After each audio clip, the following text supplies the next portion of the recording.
اعوذ باللہ من الشیطان الرجیم بسم اللہ الرحمن الرحیم لا يتخذ المؤمنون الكافرين أولياء من دون المؤمنين ومن يفعل ذلك فليس من الله في شيء إلا أن تتقوا منهم تقاه ويحذركم الله نفسه وإلى الله المصير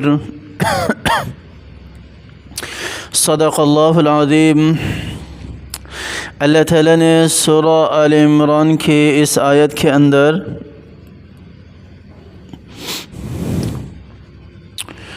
کافروں کے ساتھ مواخات رکھنے کے حوالے سے ذکر کیا ہے، کافروں کو اپنا دوست بنانے کے حوالے سے، کافروں کے ساتھ موالات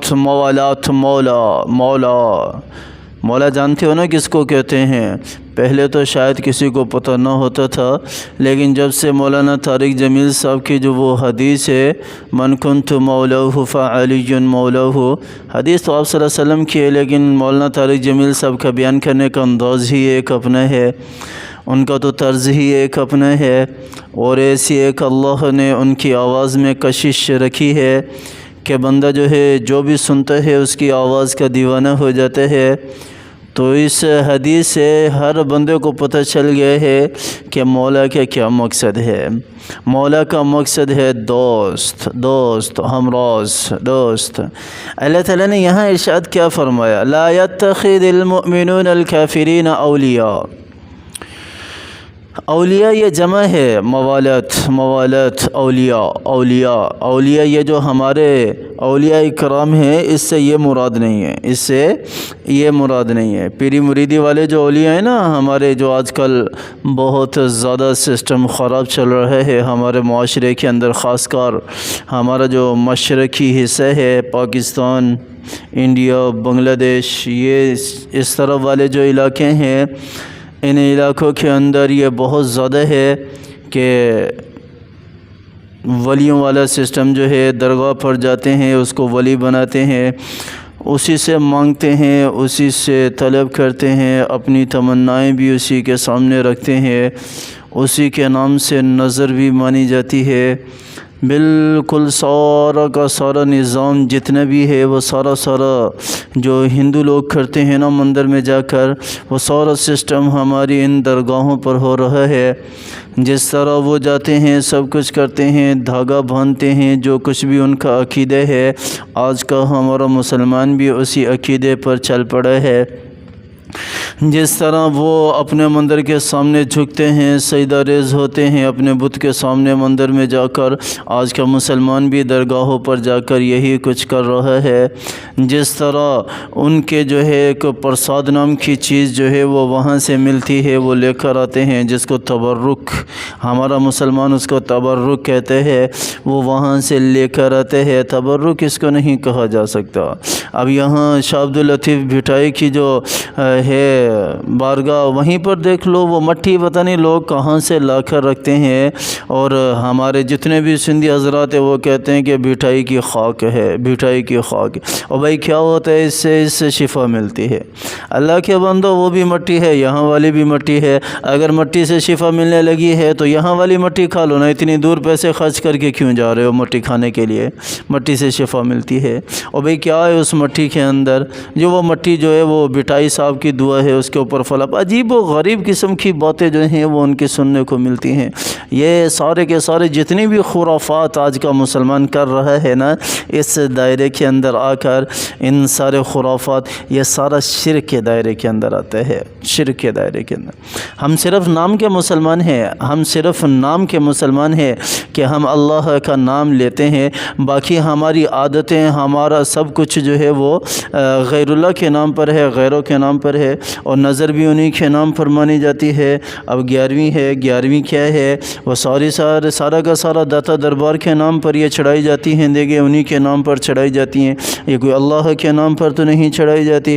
محرم کے مہینے میں کیا ہوتا ہے؟ اس مہینے میں بھی دیکھ لو سارا کا سارا نظر نیاز، پتہ نہیں کس طرح کر کے کہتے ہیں کہ نیاز حسین، نظر اللہ بہتر جانتا ہے کیا انہوں نے یہ عجیب تماشا بنا رکھا ہے۔ دین کے اندر نئی نئی چیزیں دین کے اندر، نئے نئے خرافات دین کے اندر، نئی نئی رسمیں جتنی بھی ہمارے آج کے مسلمانوں نے بنائی ہوئی ہیں، یا درگاہوں پر جا کر یا اس طرح کے جو بھی کام ہیں اس کے ذریعے سے، تو دین کا اس سے کوئی تعلق نہیں ہے، دین کا اس سے کوئی، یہاں لفظ اولیاء سے یہ ساری کی ساری باتیں نکلی ہیں۔ ہاں اگر ان کی تاریخوں کو اٹھا کر دیکھا جائے نا، بھٹائی صاحب کی تاریخ کو اٹھا کر دیکھ لو، داتا دربار کی تاریخ کو اٹھا کر دیکھ لو، فرید الدین گن شکر کی تاریخ کو اٹھا کر دیکھ لو، تو ہمیں ایک بہت بڑا سبق ملتا ہے۔ ان کی جتنی بھی زندگیاں گزری ہیں وہ ساری کی ساری شریعت کے اوپر گزری ہیں، کبھی انہوں نے کوئی نماز نہیں چھوڑی، کبھی اللہ کے کسی حکم کو پامال نہیں کیا۔ آج یہ جتنے بھی ان جگہوں پر جانے والے ہیں، کوئی ان سے پوچھنے والا ہو، اگر آپ ان سے عقیدت رکھتے ہیں، کیا آج تک آپ نے ان کے طرز عمل پر زندگی گزاری ہے؟ انہوں نے تو آپ صلی اللہ علیہ وسلم کے طرز عمل پر زندگی گزاری، حضرت حسن و حسین کے طرز عمل پر زندگی گزاری، مولا علی کے طرز عمل پر زندگی گزاری، ابو بکر و عمر، عثمان و علی کے طرز عمل پر زندگی گزاری، امیر معاویہ کے طرز عمل پر زندگی گزاری۔ اور کوئی ان سے پوچھنے والا تو ہو نا، ان کا مقصد کیا تھا؟ ان کا مقصد دین کو پھیلانا تھا، شریعت پر عمل کرنا تھا۔ آج کا ہمارا مسلمان کس طرف جا رہا ہے، یہ کسی کو کوئی سوچ کوئی نہیں ہو، نہ کوئی پوچھتا ہے۔ کیوں؟ اسی لیے نا کہ وہاں پر اگر ان باتوں کو لے کر آئیں گے تو ہمارے جتنے بھی چولہے جل رہے ہیں نا وہ سارے کے سارے بند ہو جائیں گے۔ ہمارا جو اپنا ہاتھوں کا کریٹ کیا ہوا دین ہے، جو ہم اپنے ہاتھوں سے بنایا ہوا ہے، وہ سارا کا سارا ختم ہو جائے گا، سارا کا سارا ختم ہو جائے گا۔ جو ہماری خواہشات ہیں وہ ساری کی ساری ختم ہو جائیں گی، اس لیے اس چیز کو وہ سامنے نہیں لے کر آتے۔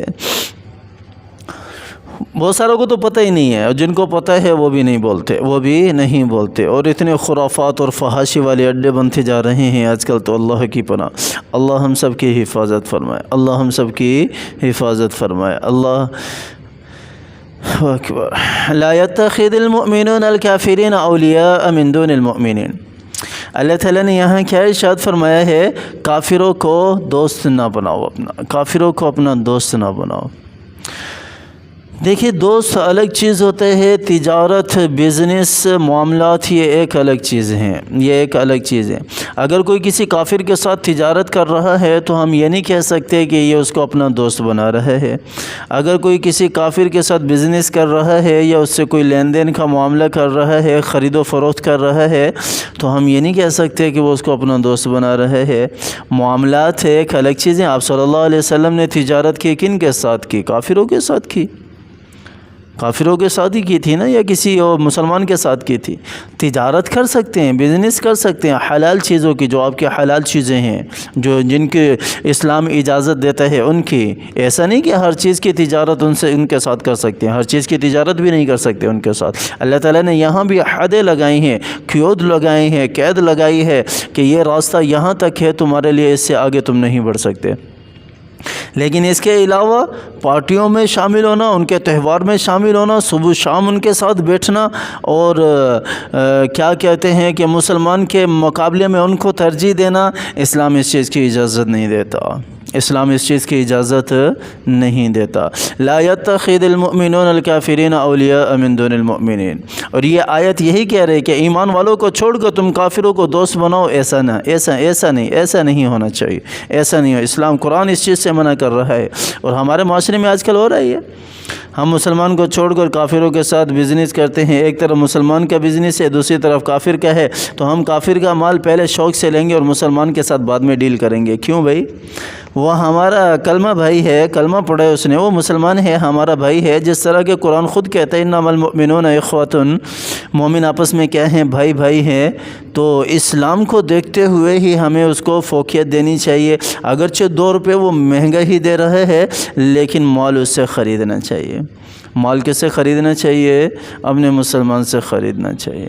لینے والا مسلمان ہے، اپنے مسلمان کو بیچو، اپنے مسلمان کو بیچو۔ اسی طرح گواہی کا معاملہ بھی آ جاتا ہے، تو مسلمان کو فوقیت دو، اگرچہ اس کی ساری زندگی گناہوں کے اندر ہی کیوں نہ گزری ہو، گناہوں کے اندر ہی کیوں نہ گزری ہو۔ کیوں؟ کلمہ ہے اس کے پاس، اس کلمے کی وجہ سے وہ کافروں سے پھر بھی لاکھ درجے بہتر ہے، کافروں سے پھر بھی لاکھ درجے بہتر ہے۔ تو جہاں پر بھی مقابلہ ایمان کا اور کفر کا آ جائے نا تو ایمان کو فوقیت دینی ہے، ایمان کو فوقیت دینی ہے، ایمان والے کو فوقیت دینی ہے، کافر کو فوقیت نہیں دینی ہے۔ یہی قرآن کی آیت ہمیں بتا رہی ہے اور سمجھا بھی رہی ہے۔ وَمَن يَفْعَلْ ذَلِكَ فَلَيْسَ مِنَ اللَّهِ فِي شَيْءٍ إِلَّا أَن تَتَّقُوا مِنْهُمْ تُقَاةً۔ اور اگر کوئی اس طرح کر لیتا ہے وَمَن يَفْعَلْ ذَلِكَ فَلَيْسَ مِنَ اللَّهِ فِي شَيْءٍ، اللہ تعالیٰ کہہ رہے ہیں کہ پھر میری طرف سے کچھ بھی نہیں ہے اس کے لیے، دوستی رکھنے کا کوئی شمار ومان نہیں ہے، اللہ تعالیٰ اس کے دوست نہیں بنیں گے۔ اللہ تعالیٰ نے واضح طور فَلَيْسَ مِنَ اللَّهِ فِي شَيْءٍ إِلَّا أَن تَتَّقُوا مِنْهُمْ تُقَاةً، اللہ مگر یہ کہ اگر اللہ کا ڈر اور خوف اس کے دل کے اندر آ جائے۔ وَيُحَذِّرُكُمُ اللَّهُ نَفْسَهُ، اور اللہ کا ڈر اور خوف کے ساتھ ساتھ وہ اس گناہ سے اپنے آپ کو بچائے، اپنے آپ کو بچائے، اپنے آپ کو بچائے، پھر اللہ تعالیٰ کی دوستی اس سے ہو سکتی ہے، اللہ تعالیٰ کی موالات اس سے ہو سکتی ہے، ورنہ نہیں۔ وَإِلَى اللَّهِ الْمَصِيرُ، اور سب کو اللہ ہی کی طرف پلٹ کر جانا ہے، اللہ ہی کی ہاں ہم سب کا ٹھکانہ ہے۔ اللہ تعالیٰ ہمیں صحیح سمجھ عطا فرمائے، قرآن پر عمل کرنے کی توفیق عطا فرمائے، قرآن کو سمجھنے کی توفیق عطا فرمائے، قرآن کی تلاوت کرنے کی توفیق عطا فرمائے۔ آمین ثم آمین، وآخر دعوانا ان الحمد للہ رب العالمین۔